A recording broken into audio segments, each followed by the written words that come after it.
మీ అందరికి మిట్ట మధ్యాహ్నం అయినా కూడా చంద్రబాబు నాయుడు గారి మీద గౌరవంతో ప్రేమాభిమానాలతో మీరందరూ వచ్చారు. మీ రుణం తీర్చుకోలేని రుణం.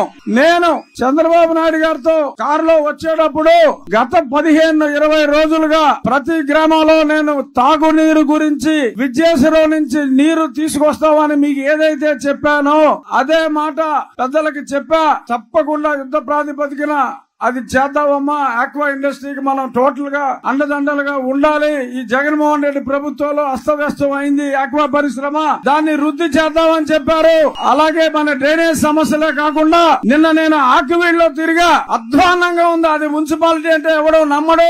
ఆ మున్సిపాలిటీ గురించి కూడా నేను దాన్ని సుందరమైన ఆక్వీడిగా తీర్చిదిద్దుతానని మాట ఇచ్చాను సార్. మీ మీద నమ్మకంతో మీరు నాకు భరోసా ఆక్వీడు పట్టణస్తులందరికీ కూడా ఇవ్వాలి అని వారిని కోరుకోవడం జరిగింది. తప్పకుండా చేద్దామమ్మా అని చెప్పి ఆయన మాట ఇచ్చారు.